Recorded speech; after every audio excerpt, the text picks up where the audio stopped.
sosialisasi beserta narasumber sosialisasi pada pagi hari ini. Puji syukur, alhamdulillah, marilah kita senantiasa kita curahkan kehadirat Allah Subhanahu wa taala.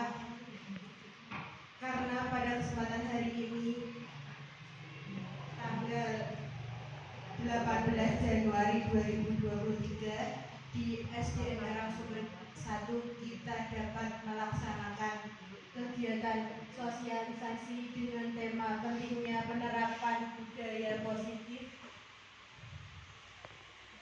di SDN Karangsumber 1. Tidak lupa sholawat serta salam kita haturkan kepada junjungan besar kita Nabi Muhammad SAW yang kita nantikan syafaatnya di yaumul akhir nanti. Amin. Baik, para hadirin yang kami hormati, berikut saya akan sampaikan susunan acara pada pagi hari ini. Acara yang pertama pembukaan, yang kedua sambutan Kepala SDN Karangsumber 1, yang ketiga penyampaian materi pada sosialisasi dengan tema pentingnya penerapan budaya positif di SDN Karangsumber 1. Yang keempat tanya jawab. Yang kelima penutup. Marilah kita buka acara pada pagi hari ini dengan bacaan basmalah bersama-sama. Bismillahirrahmanirrahim. Acara yang selanjutnya menyanyikan lagu Indonesia Raya. Kepada Ibu Indah Dwi Hastuti, saya persilahkan. Hadirin dimohon berdiri.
Assalamualaikum warahmatullahi wabarakatuh. Waalaikumsalam warahmatullahi wabarakatuh. Yang terhormat Ibu narasumber sosialisasi pentingnya penerapan sosial budaya positif yaitu Ibu Sita Hardiani. Yang terhormat Bapak Ibu SD Negeri Karangsumber 1. Yang terhormat pula Bapak Ibu tamu undangan. Puji syukur kehadiran Tuhan Yang Maha Esa yang telah melimpahkan rahmat, hidayah, serta inayahnya pada kita semua, sehingga pada pagi hari ini kita bisa melaksanakan sosialisasi budaya positif di SD Negeri Karangsumber 1. Sholawat serta salam kita haturkan kepada junjungan kita Nabi besar Muhammad Sallallahu Alaihi Wasallam yang selalu kita nantikan syafaatnya di hari akhir nanti.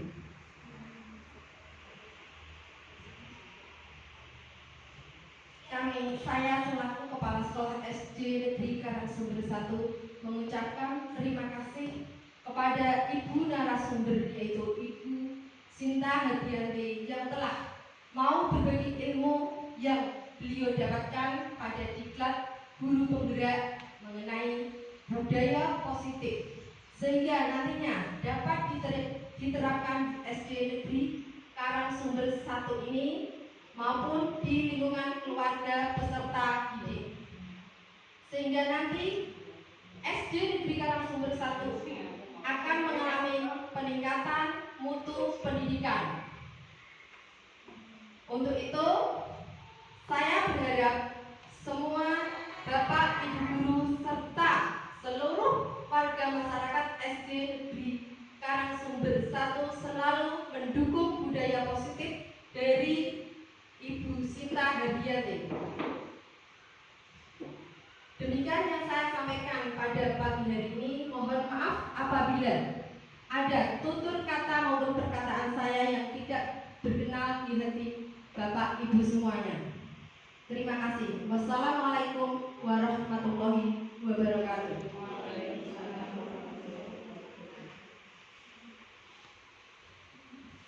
Terima kasih atas sambutan dari Ibu Endah Hindraningrum selaku Kepala SDN Karangsumber 1. Kini tibalah saatnya di acara keempat, yaitu penyampaian materi sosialisasi dengan tema penerapan budaya positif di SDN Karangsumber oleh narasumber kita, Ibu Sinta Hadianti.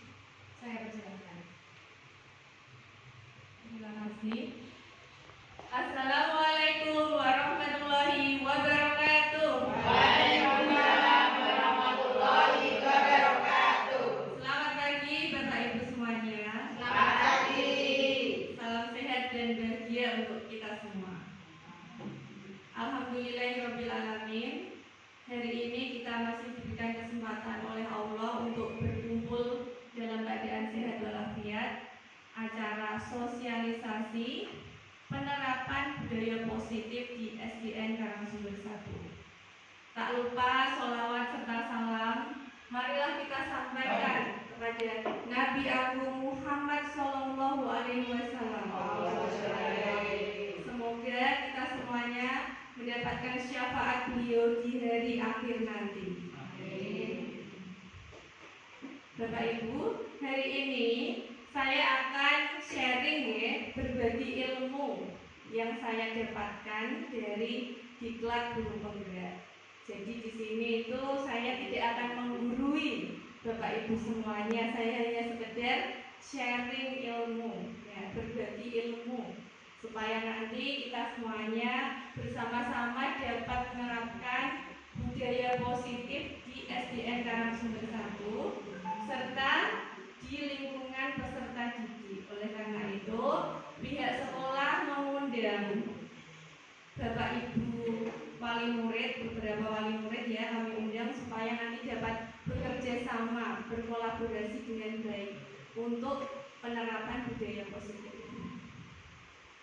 Terima kasih kepada Ibu Kepala SDN Karangsumber 1 yang telah memberikan kesempatan kepada saya untuk bisa berbagi ilmu dengan teman-teman semua dan juga Bapak Ibu wali murid, serta kepada teman-teman saya juga saya berterima kasih sekali karena sudah menyempatkan waktunya dalam kegiatan sosialisasi ini di tengah kesibukan mengajarnya. Nah, langsung saja ya Bapak Ibu ya. Ini saya ada panduan sedikit untuk mengawali kegiatan kita pada pagi ini. Jalan-jalan ke Juwana. Jangan lupa membeli terasi. Marilah Bapak Ibu semuanya Kita semangat mengikuti sosialisasi. Terima kasih. Dan di sini saya akan menyampaikan atau berbagi ilmu tentang pentingnya penerapan budaya positif di SDN Karangsumber 1.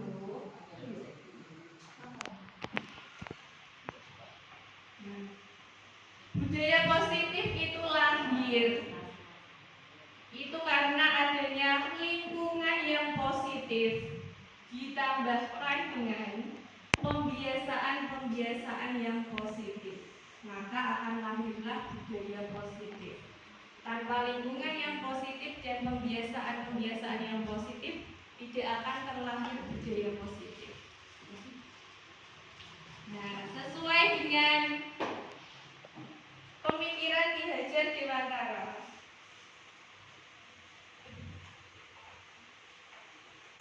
di situ dituliskan di mana ada kemerdekaan, disitulah harus ada disiplin yang kuat. Sungguh pun disiplin itu bersifat self-disiplin yang kita sendiri mewujudkan dengan sekeras-kerasnya. Tetapi itu sama saja, sebab jikalau kita tidak cakap melakukan self-disiplin, wajiblah penguasa akan mendisiplinkan kita. Dan peraturan demikian itulah harus ada di dalam suasana yang merdeka.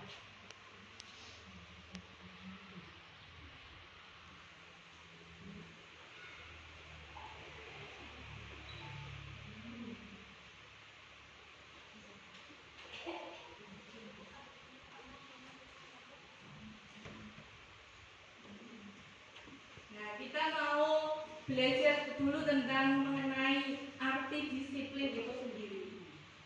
Daya itu menyatakan bahwa arti dari kata disiplin berasal dari bahasa Latin, yaitu disiplina, yang artinya itu belajar, yaitu belajar mengontrol diri dengan menggali potensi kita agar tercapai tujuan mulia, yaitu menjadi seseorang yang kita inginkan berdasarkan nilai-nilai yang kita hargai.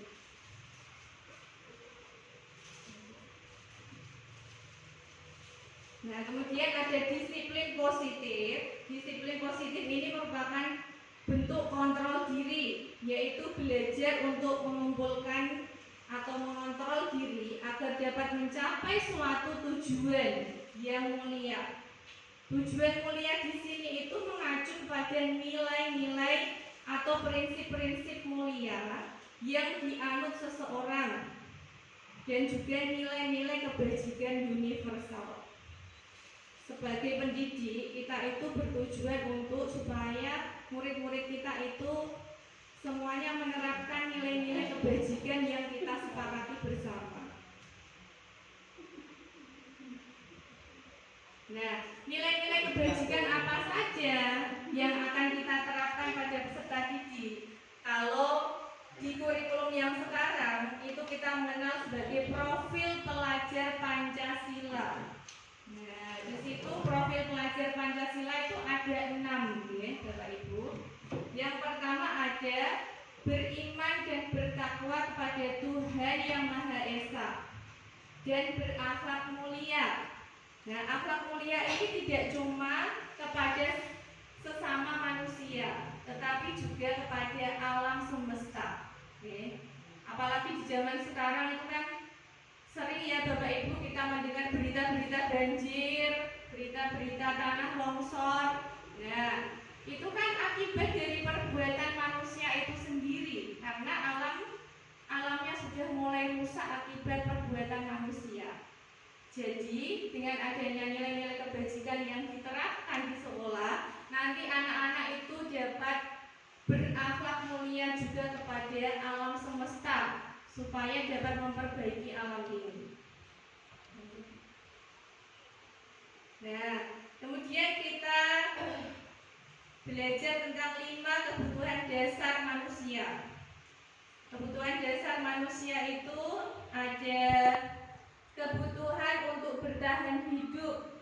Yang pertama ada makanan, ada pangan makanan itu tadi ya, kemudian tempat tinggal dan juga pakaian. Yang kedua adalah kebutuhan kasih sayang dan merasa dihargai. Kebutuhan ini itu dapat mencakup tentang teman dan juga keluarga untuk merasa diterima baik seperti itu. Selanjutnya adalah kebutuhan penguasaan. Ya, kebutuhan penguasaan ini dapat mencakup dia diakui, potensinya ini diakui, dihormati, dihargai seperti itu. Kemudian ada kebutuhan kebebasan. Dia bebas memilih yang dia sukai. Selanjutnya ada kebutuhan kesenangan. Ini yang dia mencakup kebutuhan dia merasa senang, ya, atau merasa terhibur seperti itu. Dr. William Glasser pada teori kontrol itu menyatakan bahwa setiap perbuatan itu memiliki suatu tujuan. Dayen juga mengemukakan bahwa dengan mengaitkan nilai-nilai kebajikan yang diyakini seseorang, maka motivasi intrinsiknya itu terbangun. Motivasi intrinsik itu dari dalam dirinya, ya Bapak Ibu.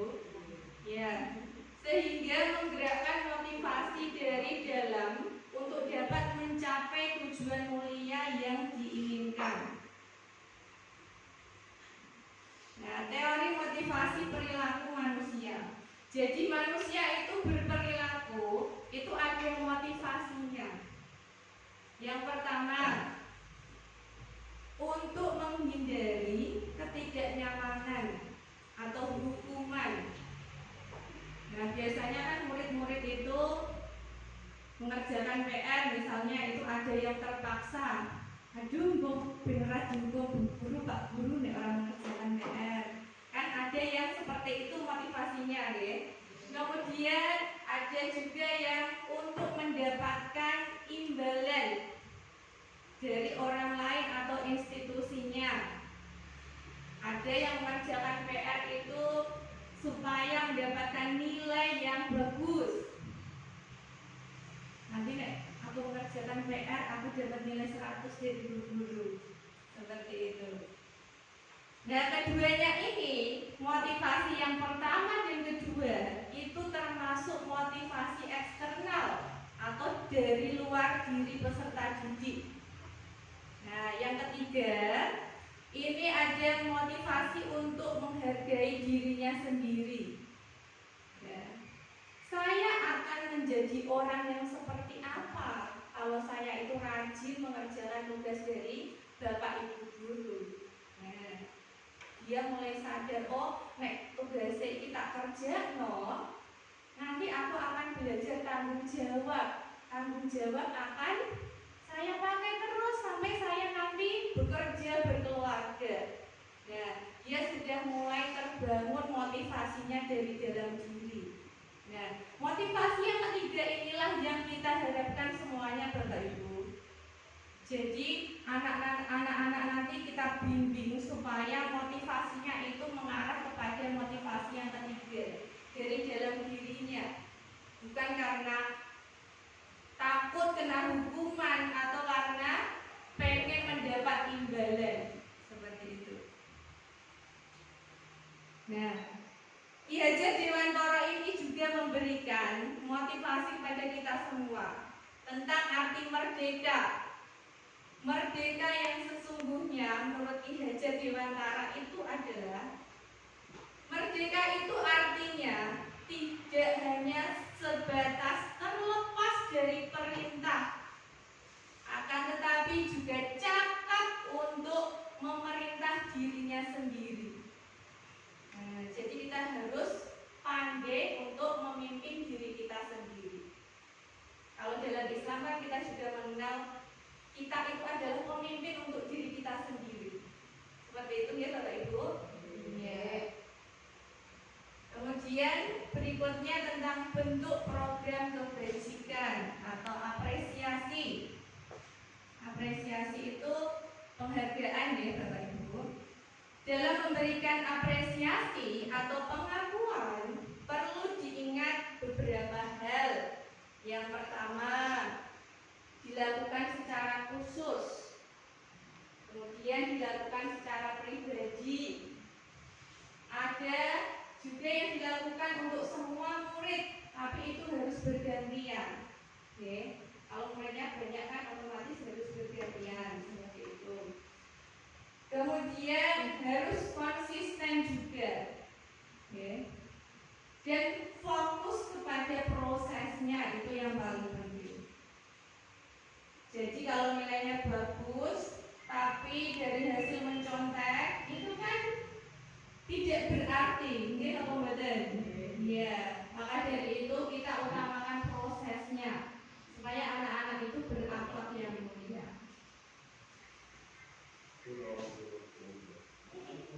Nah, di sini ada contoh pengakuan atau apresiasi kebajikan. Nah, contohnya kalau kita melihat murid misalkan sedang memungut sampah, itu dari diri sendiri ya, nggak diperintah oleh Bapak Ibu guru. Nah, kita memberikan pujian kepada dia. Masya Allah, hebat sekali menjaga kebersihan, lihat sampah terus dipungut di tempat sampah, seperti itu, dibuang di tempat sampah. Kemudian saya menghargai kepedulianmu pada saat kamu membantu teman-temanmu di tugas kelompok. Terima kasih sekali untuk rasa tanggung jawabmu pada saat kamu menunggu kertas-kertas yang memungut kertas-kertas yang berserakan di kelas. Nah, ini juga bisa dipraktekkan di rumah ya Bapak Ibu.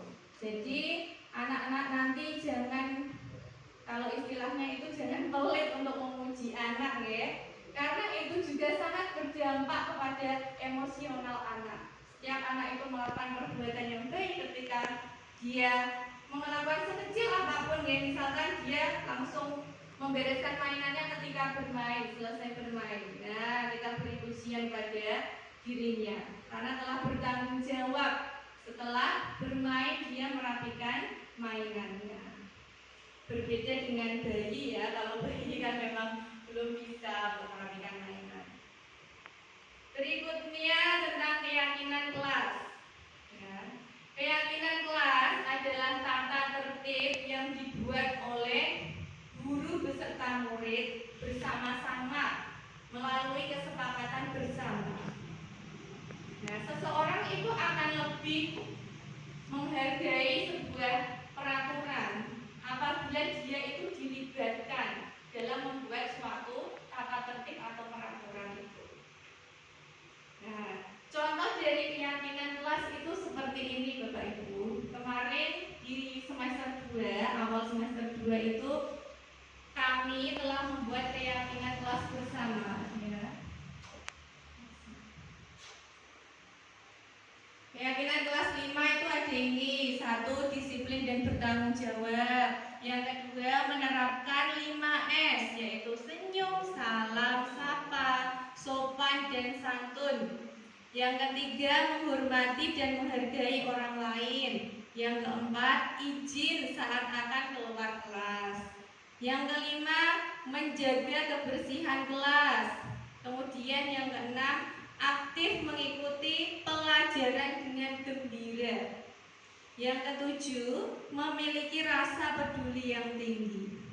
Kemudian mereka semuanya beserta saya itu menandatangani keyakinan kelas ini sebagai bentuk persetujuan bahwa kami sepakat ini adalah keyakinan kelas yang harus kami laksanakan. Seperti itu. Nah, ini perbedaan peraturan dan keyakinan kelas, Bapak Ibu. Kalau peraturan contohnya selalu kembalikan buku ke tempatnya. Nah, itu lebih disederhanakan menjadi tanggung jawab seperti itu. Kemudian dilarang mengganggu orang lain. Nah, itu kalau keyakinan kelas diganti menjadi menghormati orang lain. Karena dalam keyakinan kelas itu tidak boleh menggunakan menggunakan kata yang negatif seperti jangan atau dilarang. Contohnya, dilarang berlari di dalam kelas. Nah, itu diganti berjalanlah di dalam kelas. Nah, seperti itu boleh. Nah, ini tadi contohnya tadi yang keyakinan kelas 5 ya. Sekarang tahapan pembuatan keyakinan kelas. Nah, nanti Bapak Ibu guru tolong dipraktekkan di kelasnya masing-masing ya, supaya kelasnya nanti dapat tercipta lingkungan yang positif serta budaya-budaya yang positif. Ini juga bisa diterapkan di rumah ya, membuat keyakinan rumah beserta anak-anak. Yang pertama, untuk kelas tinggi karena sudah bisa menulis sendiri di papan tulis, mungkin mulai kelas 1 semester 2 atau mungkin kelas 2 ya, sudah bisa menulis sendiri di papan tulis. Nanti anak-anak itu semuanya ya, satu-satu itu menuliskan pendapatnya di papan tulis atau di kertas yang besar. Ya, jadi tidak boleh menggunakan kertas yang kecil itu, nanti sulit dibaca oleh temannya di belakang. Kalau yang kelas 1 nanti boleh itu Bu Siti menuliskan di LCD atau di papan tulis, anak nanti menyuarakan pendapatnya secara lisan. Yang kedua, murid dan guru mengelompokkan pendapat keyakinan kelas jika ada yang sama pendapatnya.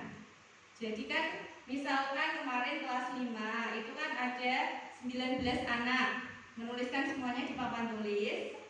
Nah, itu otomatis kan ada yang hampir sama dalam menuliskan. Jadi itu guru mengelompokkan dulu. Oh, ini hampir sama dengan nomor 1, misalnya sama dengan nomor 5. Nah, seperti itu nanti dikelompokkan terlebih dahulu. Kemudian murid dan guru ini bermusyawarah menyeleksi pendapat yang akan dipakai dalam keyakinan kelasnya. Boleh ditampilkan di LCD atau langsung di papan tulis ya. Jadi kan tidak mungkin tuh 19 anak terus menjadi keyakinan kelas semuanya. Karena apa? Keyakinan kelas itu poinnya dibatasi Bapak Ibu jumlahnya, supaya anak-anak itu mudah mengingat apa saja sih keyakinan kelas yang sudah dibuat. Seperti itu. Kemudian keyakinan kelas yang sudah disepakati tadi ditempel di dinding. Kemudian dihias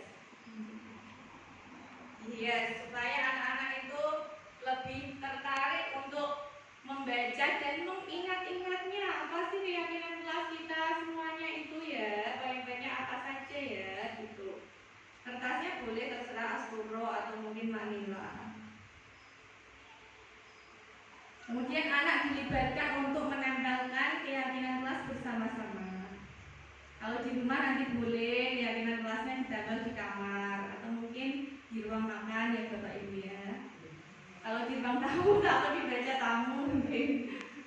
Selanjutnya, murid-murid dan guru itu menandatangani keyakinan kelas yang telah disepakati bersama.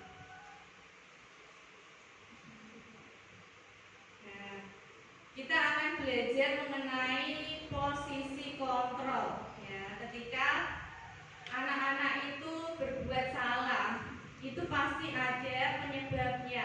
Nah, ini posisi kontrolnya itu nanti kita sebagai apa saja, itu ada 5 ya. Yang pertama adalah sebagai penghukum.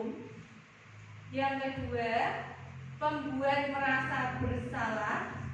Yang ketiga, sebagai teman. Dan yang keempat, memantau. Dan yang kelima itu adalah manajer. Maaf, itu PowerPoint-nya berantakan. Mungkin gara-gara dipindah dari Canva ke PowerPoint. Yang pertama adalah penghukum. Nah, penghukum ini biasanya dilakukan oleh guru-guru kita di zaman dahulu ya. Itu masih banyak yang melakukan posisi penghukum. Posisi penghukum itu dia raut wajahnya itu biasanya melotot, langsung marah ketika anak-anak itu melaksanakan atau melakukan kesalahan. hukuman. Hukuman itu bisa fisik maupun psikis ya. Jadi kalau fisik ya disuruh langsung membersihkan kamar mandi misalnya, atau langsung menyapu satu halaman semuanya gitu. Kalau psikis itu lebih kepada perkataan, tapi perkataannya itu yang menyakitkan hati anak. Nah, itu termasuk hukuman yang psikis.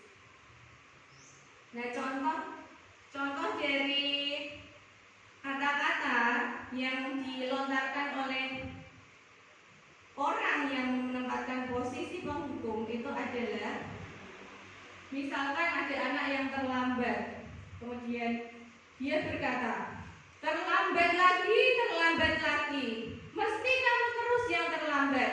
Nah, seperti itu, langsung marah gurunya. Nah, itu termasuk dalam posisi penghukum. Silakan kalau kamu terlambat nanti tidak usah ikut pelajaran, atau di luar kelas saja sana, tidak usah ikut pelajaran Bu Guru atau Pak Guru. Nah, seperti itu tidak diperbolehkan ya Bapak Ibu, karena itu termasuk merampas hak anak untuk belajar di sekolah. Kalau dia terlambat itu pasti ada penyebabnya, itu harus ditanyai. Nah, hasilnya kalau kita menempatkan diri pada posisi penghukum, anak itu justru akan merasakan marah juga dan juga dendam, bisa jadi dendam kepada Bapak Ibu semuanya gitu. Atau malah mungkin tuh melakukan hal-hal yang buruk. Contohnya langsung ngorek-ngorek meja, atau langsung ngorek-ngorek bukunya, dia menuliskan hal-hal yang tidak baik seperti itu. Yang kedua, posisi pembuat merasa bersalah. Nah, kalau pembuat merasa bersalah ini, guru atau Bapak Ibu itu cenderung menggunakan nada yang lebih lembut, tetapi kata-katanya itu membuat anak itu merasa bersalah. Contohnya seperti ini. Misalkan anak itu terlambat sekolah tadi ya. Ya Allah, Bu Guru itu merasa bersalah kalau kamu itu terlambat terus, Nak. Kamu tuh gak kasihan sama orang tuamu, udah menyekolahkanmu jauh-jauh merantau. Nah, itu kan dibuat merasa bersalah.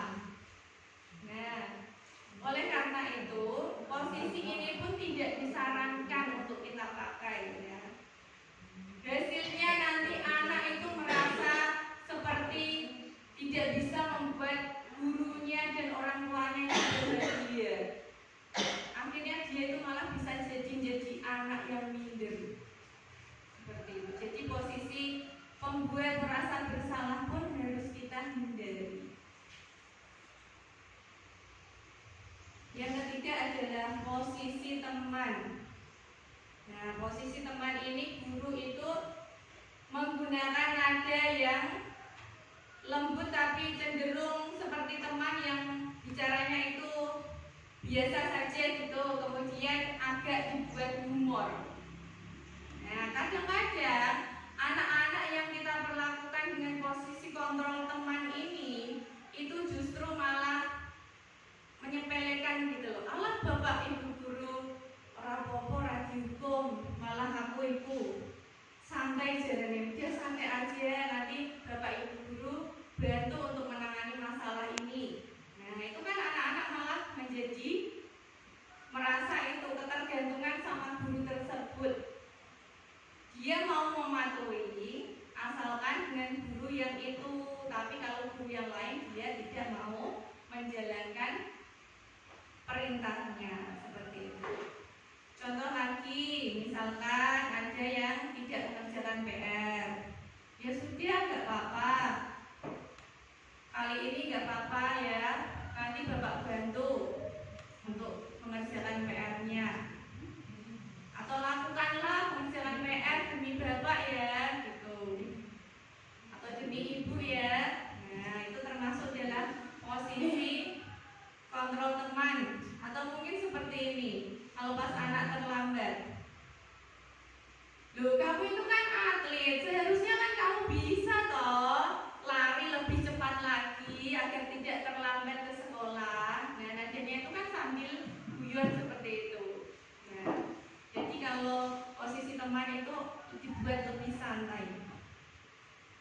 keempat adalah pemantau.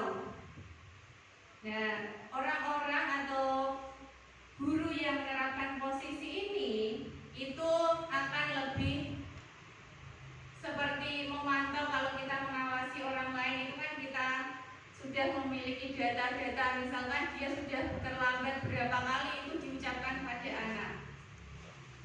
Ayo kamu itu udah terlambat 5 kali. Bu guru sudah mencatat, ini sudah terlambat 5 kali. Kenapa kamu seperti ini? Seharusnya apa yang kamu lakukan? Konsekuensinya itu apa? Sanksinya apa? Nah, jadi dia itu langsung menyebutkan konsekuensinya yang telah diberikan sebelumnya. Nah, hasilnya kalau posisi pemantau, anak itu menjadi identitasnya itu berhasil. Oke. Dia merasa dihargai, tetapi kurang mandiri. Anak tersebut menjadi kurang mandiri dan belum bertanggung jawab. Nah, yang kelima adalah posisi manajer. Posisi manajer adalah posisi yang paling diharapkan dalam posisi kontrol diri, karena ini yang paling bagus. Paling bagus kita terapkan adalah posisi manajer. Seperti apakah posisi manajer itu? Nah, posisi manajer itu, Bapak Ibu, orang menempatkan diri dan mengajak murid-murid atau peserta didik kita itu untuk mencari solusi dari permasalahannya, untuk mencari supaya dia itu bisa memperbaiki dirinya setelah melakukan kesalahan.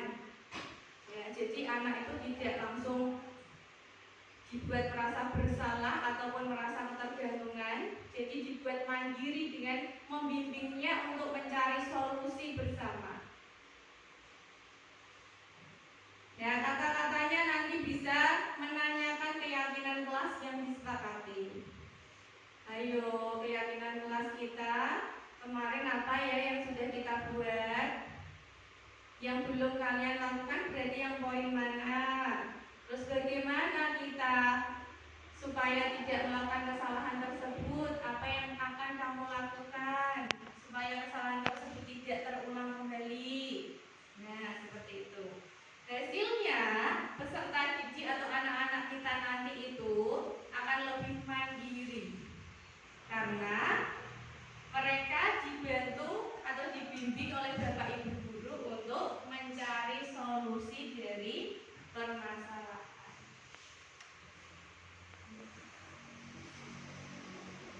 Nah, ini adalah 5 posisi kontrol. Perbedaannya adalah seperti itu ya Bapak Ibu.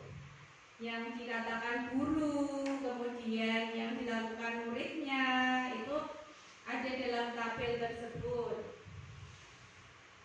Kalau posisi penghukum sudah jelas seperti itu, pasti langsung marah, langsung melotot dan menunjuk-nunjuk itu ya posisi penghukum. Nah, itu harus kita hindari. Kita harus bisa pelan-pelan itu menjadi posisi manajer. Ya. Lanjut.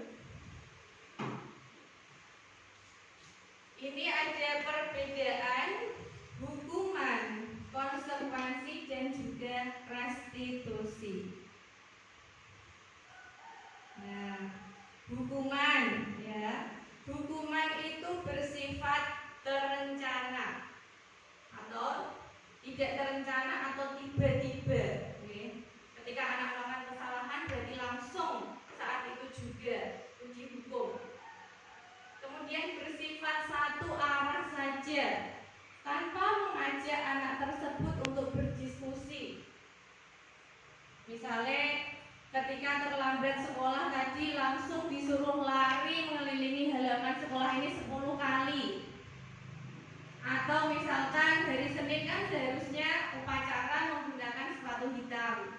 Karena misalkan anak tersebut sepatu hitamnya basah dan punyanya itu sepatu putih atau yang berwarna itu dipakai ke sekolah. Akhirnya guru menyuruhnya untuk langsung mencopot sepatu tersebut.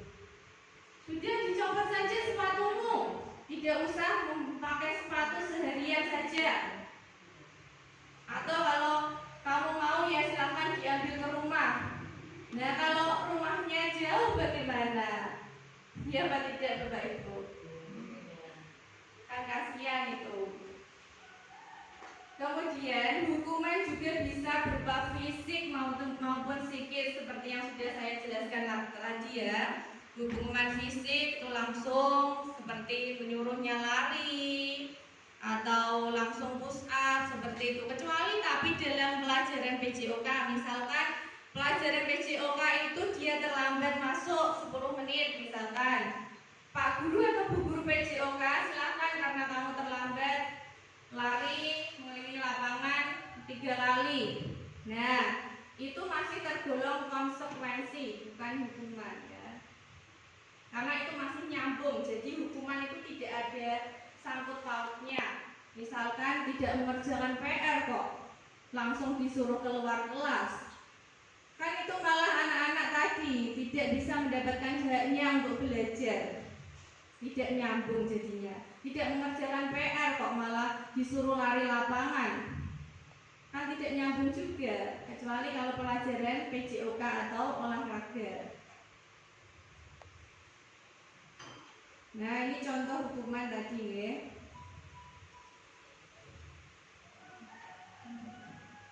Sekarang konsekuensi. Kalau menurut Kamus Besar Bahasa Indonesia, konsekuensi itu artinya adalah akibat dari suatu perbuatan, pendirian, dan sebagainya. Jadi konsekuensi ini masih nyambung deh Bapak Ibu seperti tadi. Kalau terlambat pelajaran olahraga disuruh bapak atau ibu gurunya untuk mengelilingi lapangan sebanyak 3 kali itu termasuk konsekuensi, bukan hukuman ya. Konsekuensi ini diberikan berdasarkan kesepakatan bersama antara guru dan murid. Jadi sebelumnya itu sudah ada perjanjian. Kalau kamu terlambat pelajaran olahraga, berarti nanti kamu harus mengelilingi lapangan ya sebanyak 3 kali. Itu sudah ada perjanjian dengan murid.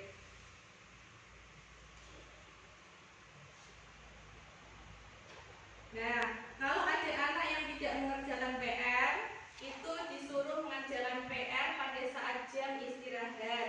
Nah, itu kan masih nyambung ya Bapak Ibu ya. Dia juga disuruh mengerjakan PR tapi saat jam istirahat. Nanti kalau sudah selesai baru boleh istirahat. Jadi tidak boleh kalau misalkan anak-anak itu tidak mengerjakan PR kok dihukum langsung, yaudah kamu keluar aja, nggak usah ikut pelajaran Bapak Ibu dulu. Nah, itu tidak boleh seperti itu. Nah, sekarang ini ada kuis sedikit ya tentang tindakan guru. Kira-kira yang pertama, mencatat 100 kali di dalam buku kalimat saya tidak akan terlambat lagi karena terlambat ke sekolah. Itu termasuk hukuman atau konsekuensi ya Bapak Ibu? Hukuman atau konsekuensi? Hukuman. Bagus, nanti kita cek ya. Kemudian yang kedua, lari mengelilingi lapangan basket 2 kali karena terlambat hadir di sekolah. Hukuman atau konsekuensi itu Bapak Ibu? Nah, kemudian murid diminta untuk push up 5 kali, 15 ya, karena tidak menggunakan masker ke sekolah. Itu termasuk hukuman atau konsekuensi? Hukuman. Kemudian menggantikan kertas tugas teman yang disobeknya. Nah, itu termasuk konsekuensi atau hukuman? Ya. Lanjut, membersihkan tumpahan air di meja karena anak tersebut menyenggolnya pada saat belajar. Itu termasuk hukuman atau konsekuensi? Konsekuensi. Lanjut, murid disuruh untuk tidak mengenakan sepatunya selama seharian karena tidak memakai sepatu sesuai peraturan sekolah. Nah, lanjut, lari mengelilingi lapangan basket ya sebanyak 2 kali karena tidak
Selanjutnya anak menjadi membenci kedisiplinan.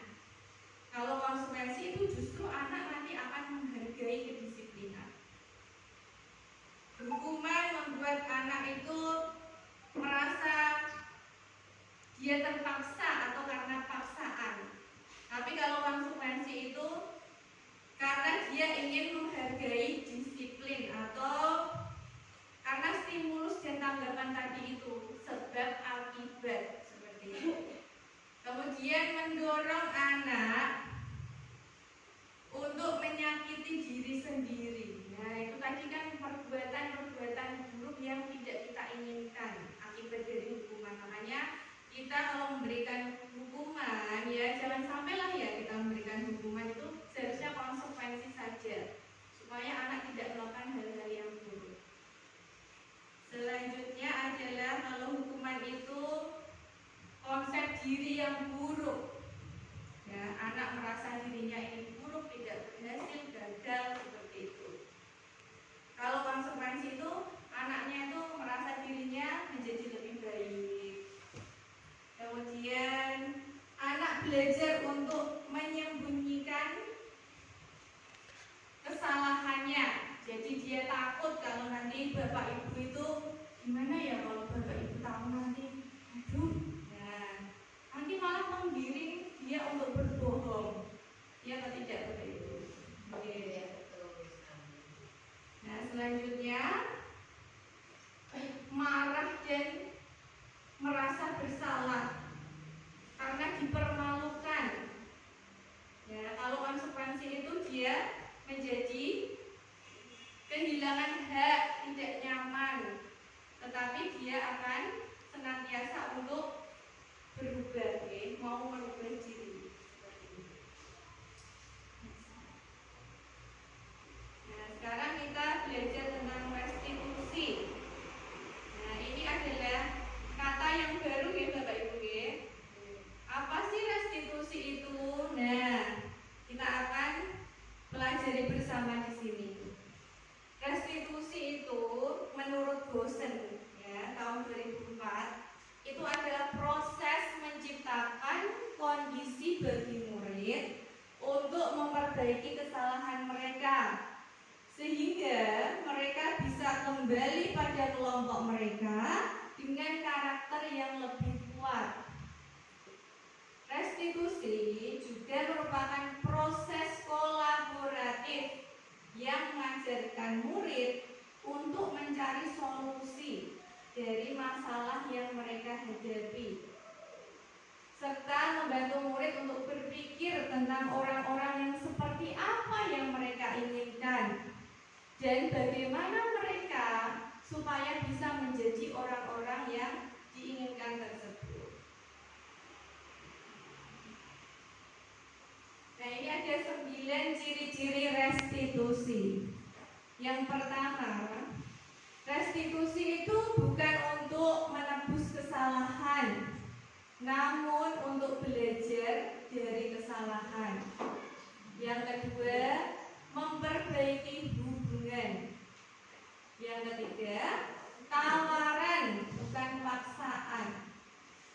Yang keempat, restitusi itu menunjukkan atau menuntun untuk melihat ke dalam diri anak tersebut. Restitusi juga mencari kebutuhan dasar apa yang sedang dipenuhi anak tersebut yang mendasari dia melakukan sebuah tindakan. Yang keenam adalah restitusi diri ini adalah cara yang terbaik untuk mengatasi masalah pada anak. Yang ketujuh, fokus pada karakter, bukan pada tindakan. Kemudian kedelapan, restitusi itu fokus pada solusi. Ya, tadi sudah saya jelaskan bahwa intinya restitusi itu menggiring peserta didik untuk mencari solusi dari permasalahan yang dihadapi.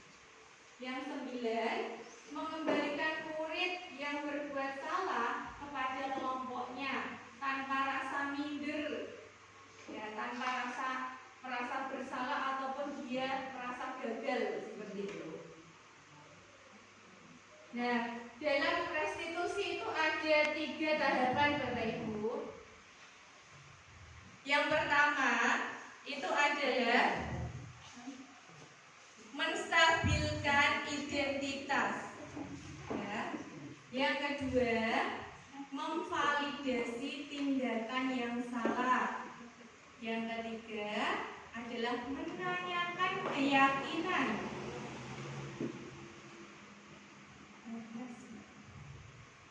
Nah, dalam tahapan pertama saat menstabilkan identitas ini, itu tujuannya supaya anak itu yang merasa gagal itu dapat, yang berbuat salah itu menjadi anak yang positif terhadap dirinya sendiri.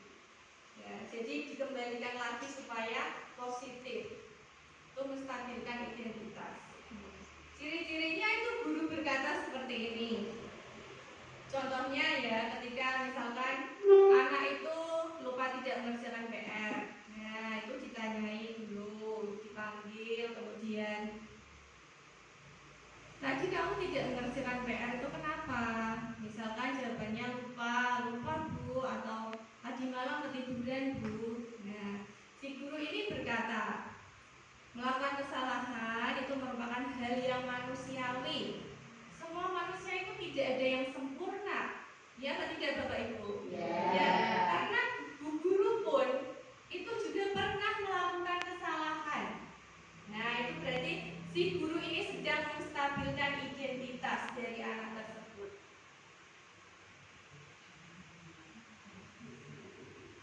Berikutnya, validasi kebutuhan atau validasi tindakan yang salah. Nah, tadi sudah saya sampaikan kalau setiap perbuatan yang dilakukan oleh anak itu pasti ada penyebabnya. Nah, dia itu ingin memenuhi kebutuhan dasarnya tadi itu yang ada 5. Nah, kita tanya Bu, ketika dia melakukan kesalahan. Misalkan tadi, kenapa tadi kok tidak mengerjakan PR? Lupa Bu, kok bisa lupa itu kenapa? Misalkan kemarin itu Bu ada acara teman saya kita terus nanggap barongan. Ya, akhirnya saya nonton Bu sampai selesai. Terus malamnya saya jadi capek terus tidak belajar atau tidur. Nah, seperti itu. Akhirnya anak ini kan mengemukakan alasannya. Nah, si guru juga ini mendengarkan apa penyebabnya, alasannya. Jadi jangan langsung memberikan konsekuensi pada dirinya. Nah, yang ketiga atau terakhir dalam tahapan restitusi yaitu menanyakan keyakinan. Nah, seperti tadi contohnya keyakinan di kelas 5, berarti ditanyai keyakinan kelas mana yang sudah kamu buat itu tapi belum kamu lakukan. Karena tadi tidak mengerjakan PR, si anak tadi menjawab disiplin dan bertanggung jawab Bu, saya belum melakukan hal itu.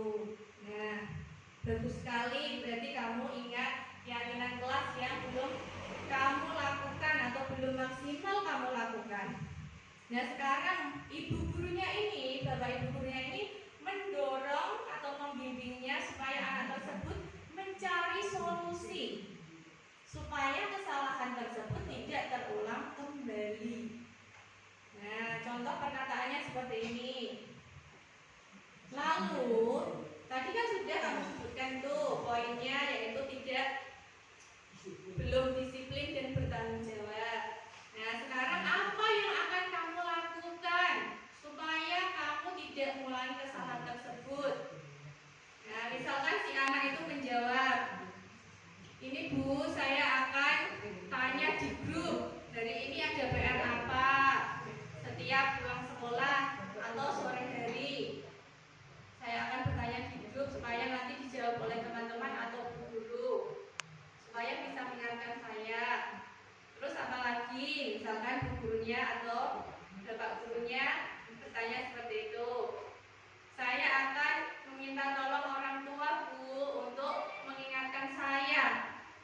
setiap saya belajar atau sepulang sekolah, orang tua saya supaya mengingatkan saya. Contohnya hari ini ada PR apa nak?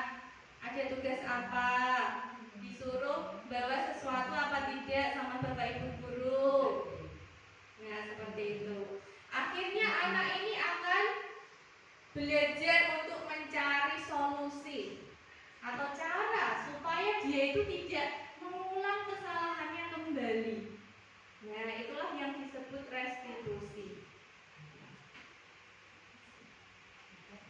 Nah ini contoh penerapan restitusi yang saya lakukan kemarin ya, karena tugas sebagai tugas diklat itu.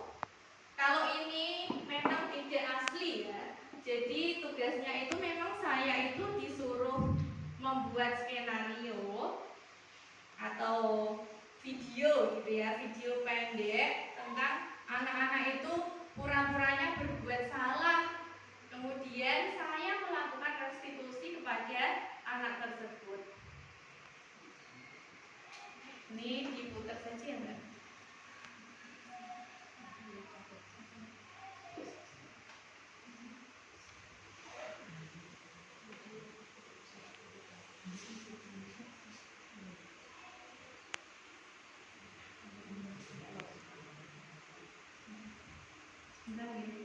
Monggo sambil dinikmati snacknya nggih, supaya tidak terus.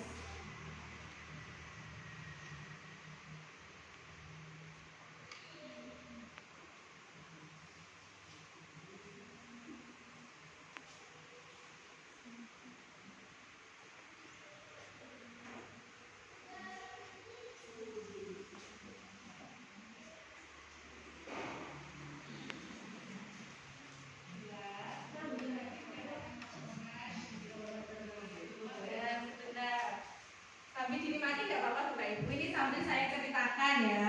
Ini pura-puranya kemarin tuh ada dua ya.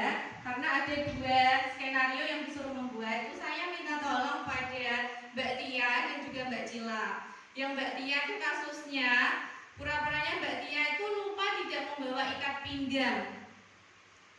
Nah, kalau yang Mbak Cila itu kasusnya adalah pura-puranya Mbak Cila itu berkata kasar kepada temannya ketika sepedanya itu jatuh tersenggol oleh temannya di parkiran.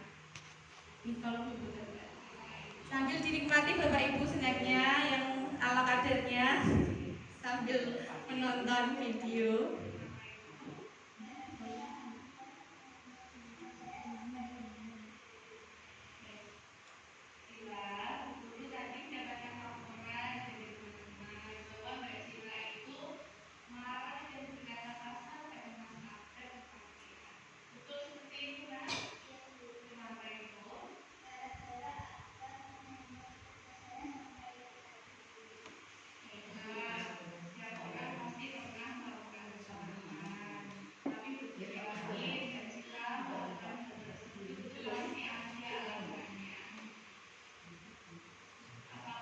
Jelas apa belum Bapak Ibu suaranya?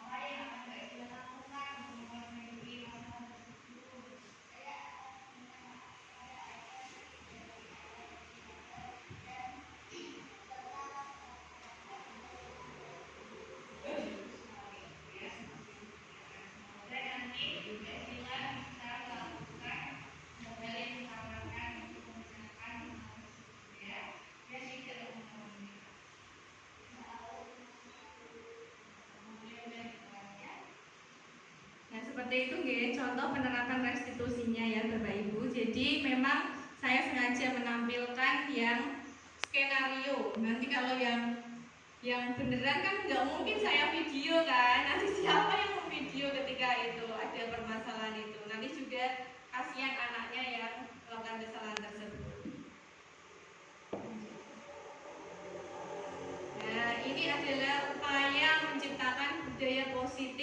yang sudah saya terapkan di kelas 5.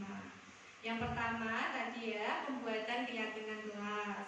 Yang kedua, memposisikan diri sebagai manajer dan melakukan restitusi setiap kali melihat anak itu melakukan kesalahan. Jadi saya giring supaya anak tersebut mencari solusi dari masalah tersebut.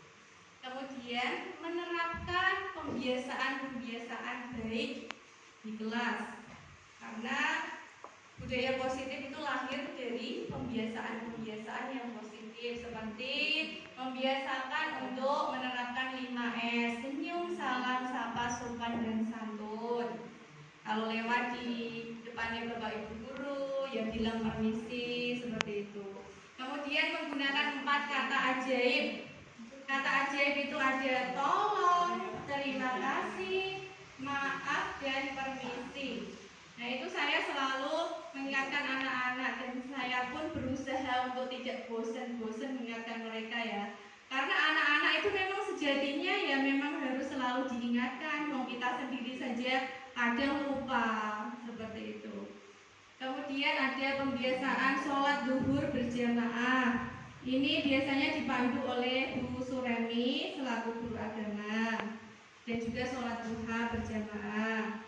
Kemudian mendoakan teman yang sakit atau yang saudaranya meninggal atau yang tertimpa bencana. Ya enggak temannya sih, misalkan di suatu daerah kayak kemarin di Godo atau di Juwana sedang terjadi banjir, itu anak-anak selalu saya biasakan untuk membacakan surat Al-Fatihah kepada teman-temannya yang terkena bencana atau saudara-saudara kita. Kemudian ada menjadi tutor sebaya. Nah, ini salah satu bentuk meningkatkan kepedulian kepada temannya. Jadi ketika ada yang sudah selesai mengerjakan tugas, saya meminta tolong kepada anak tersebut untuk menjadi tutor bagi temannya ya, mengajarinya. Misalnya kelompok ini yang bisa adalah Mbak Tia, kelompok ini Mas Dani, kelompok ini Mbak Cila, Mas Danu, kemudian Mas Daniel. Nah, itu silahkan berbagi ilmu dengan temannya. Tapi tidak boleh, sudah saya tegaskan terus, kalau mengerjakan tugas seperti ini boleh kalian mengajari teman. Tetapi ketika ulangan jangan, karena itu termasuk perilaku yang tidak jujur. Nah, seperti itu Bapak Ibu. Nah, sekian sharing ilmu dari saya yang saya dapatkan dari program pendidikan guru penggerak. Terima kasih.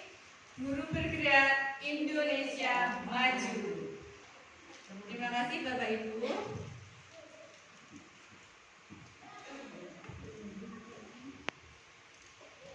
Terima kasih kepada Ibu Sinta Hadiati yang sudah memberikan banyak ilmu kepada kita semua pada siang hari ini. Untuk acara selanjutnya, tanya jawab bagi Bapak, Ibu Guru atau Bapak Ibu Wali Murid yang mau bertanya, silahkan bisa mengacungkan jari atau mengangkat tangannya. Ya, Bu Yuni silakan. Mau pakai mic atau langsung saja? Langsung saja. Oke.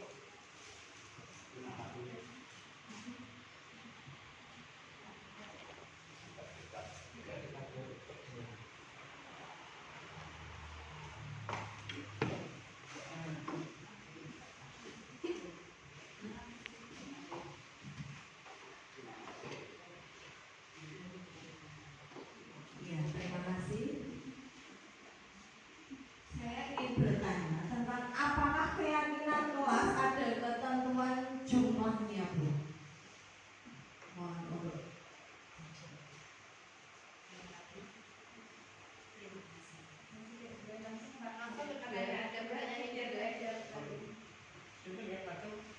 Monggo pertanyaan kedua Bapak Ibu. Monggo Pak.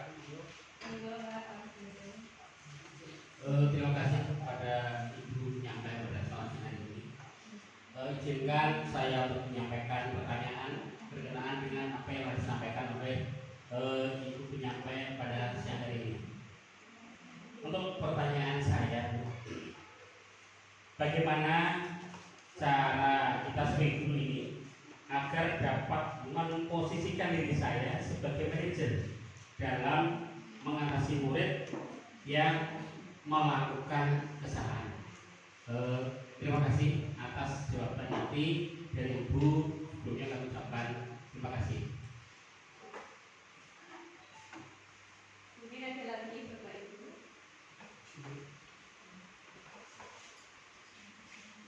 Monggo Bapak Ibu wali murid, kalau mungkin ada yang Usul Bu. Nggih. Mboten usah dipak. Ya, Ini Pak. cuma usul mboten Nggih. ada. Nggih. Kok ada sosialisasi bagus cuma pengalaman. Mboten usah Bu. Usul pun mboten. Kok Pak Talan nggak diajak mboten mawon. Pengalaman aku kelas 4 Bu. Pripun Bu pengalaman? Cuma tip F itu Tia kan nggak boleh pakai tip F. Anak saya sendiri kok langsung dirampas dibuang di tempat sampah. Terus banyak yang dukung putar-putar kelas. Apa sudah berubah atau belum gitu Terima kasih. Nggih, matur suwun.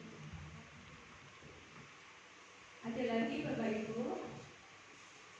Sudah nggih, ada 3 berarti nggih, 2 pertanyaan dan 1 saran. Terima kasih kepada Ibu dari Mbak Tia yang sudah memberikan saran kepada kami guru-guru di SDN Karangsudur 1. Semoga nantinya bisa lebih baik ya. Semoga Bapak tersebut tidak melakukan kesalahan yang sama. Insya Allah nanti bisa berubah. Tapi kita doakan juga ya, karena kan kita nggak tahu ya, kekuatan doa itu kan yang tahu Allah kapan dikabulkan seperti itu. Nah kita sebagai temannya, sebagai wali murid juga harus mendoakan. Kemudian pertanyaan pertama tadi dari Bu Yuni, terima kasih kepada Bu Yuni mengenai apakah keyakinan kelas itu ada jumlah poinnya, misalkan harus berapa poin seperti itu. Dan seperti yang sudah saya pelajari Bu Yuni itu keyakinan kelas itu tidak boleh terlalu banyak poinnya ya. Jadi cukup 5 sampai 7 poin saja supaya anak-anak itu nanti lebih mudah mengingatnya, terutama kelas rendah ya, nanti bisa 5 poin saja Bu Siti ya. Nah, kemudian pertanyaan kedua dari Pak Partoyo tadi mengenai bagaimana sih caranya supaya kita semua ini wali murid dan juga Bapak Ibu guru itu dapat memposisikan diri sebagai manajer dan dapat melakukan restitusi. Nah, seperti kita ketahui tadi, posisi kontrol itu ada 5, dari mulai penghukum, kemudian pembuat merasa bersalah, ada teman, pemantau, dan yang paling bagus adalah sebagai manajer. Nah, tentunya kita pun sama ya Bapak Ibu ya, saya juga pernah melakukan posisi penghukum ya. Tetapi seiring berjalannya waktu pasti kita itu terus belajar, terus memperbaiki diri. Saya pernah menerapkan posisi penghukum, posisi pembuat merasa bersalah, kemudian posisi teman, posisi pemantau. Paling sering saya itu sebagai pemantau ya, jujur ketika saya itu sebelum mengikuti diklat guru penggerak itu saya seringnya itu sebagai posisi pemantau. Jadi saya ketika anak itu melakukan kesalahan langsung saya sodorkan datanya. Ini loh kamu itu sudah melakukan kesalahan seperti ini 2 kali, misalkan 3 kali tidak mengerjakan PR. Itu apa konsekuensinya biasanya gitu. Itu kalau dulu saya menyuruhnya untuk menyapu kalau pulang sekolah, menyapu di kelas atau di halaman yang depan itu seperti itu. Jadi langsung ada konsekuensinya.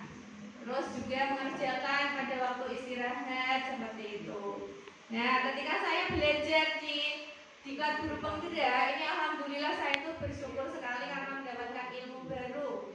Seperti ya memang yang dulu Bapak pengawas kita sampaikan itu saya memang disuruh ikut guru penggerak. Nanti itu lomba ada banyak ilmu yang belum kamu ketahui, yang nggak ada pas kuliah, dan memang itu benar. Restitusi ini baru saya dapatkan ketika saya ikut pendidikan guru penggerak ini. Jadi saya mengetahui apa sih restitusi itu, kemudian langkah-langkahnya dan juga manfaatnya itu apa. Dan memang itu berdampak sekali terhadap murid-murid saya kelas 5 itu. Setelah saya mengajaknya, sebetulnya itu keyakinan kelas sudah saya buat setiap tahun ajaran baru. Ya, tapi kan itu belum maksimal dilaksanakan. Ketika saya sudah mengikuti program guru penggerak, itu kemudian dibuat bersama, ada ditandatangani juga bersama, itu anak-anak itu merasa lebih, oh iya itu kan aku sendiri yang membuat bersama bu guru, jadi aku harus melaksanakannya. Nah seperti itu. Jadi ya memang seperti yang sudah saya sampaikan, kita harus belajar mulai memperbaiki diri, menempatkan diri sebagai posisi manajer, serta kita mengajak murid kita untuk membuat keyakinan kelas bersama-sama. Kalau di rumah ya keyakinan rumah bersama-sama, seperti itu. Kemudian kita melakukan restitusi sesuai tahapan-tahapannya. Ada 3 tahapan tadi ya Bapak Ibu. Yang pertama tadi menstabilkan identitas. Yang kedua ada memvalidasi tindakan yang salah. Kemudian yang ketiga kita menanyakan keyakinan yang sudah kita berbuat bersama-sama tadi. Kalau di rumah ya kita buat bersama orang tua di rumah, kalau di sekolah bersama bapak ibu guru, seperti itu. Dengan kita melibatkan anak, nanti anak itu akan punya motivasi intrinsik dari dalam dirinya, supaya dia itu punya tanggung jawab dan kemandirian agar lebih menaati keyakinan kelas, melaksanakan keyakinan kelas yang dibuatnya itu dengan perasaan yang gembira tanpa ada paksaan, seperti itu. Terima kasih. Ada lagi Bapak Ibu?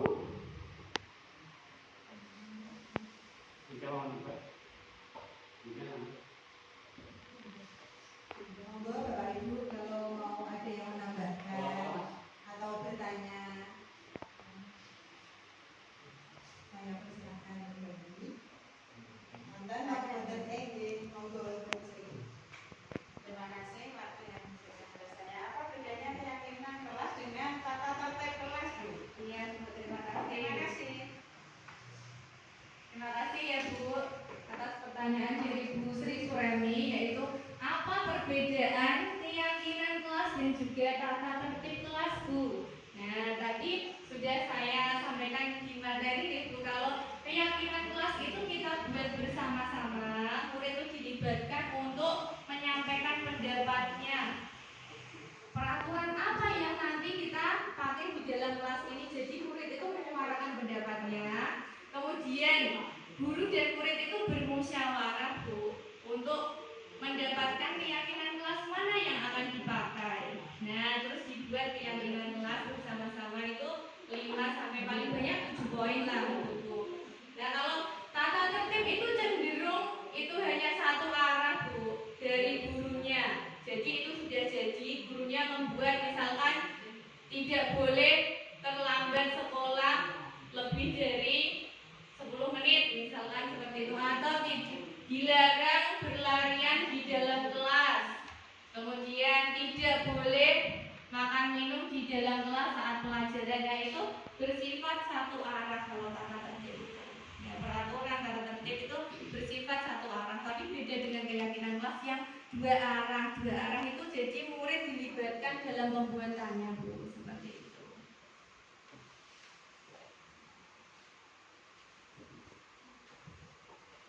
Bagaimana Bu Sri sudah Terima kasih. ada yang mau bertanya lagi? Sudah? Baiklah, kalau sudah acara akan kami lanjutkan. Nah, untuk acara selanjutnya yaitu penutup, marilah kita bersama-sama mengucapkan hamdalah.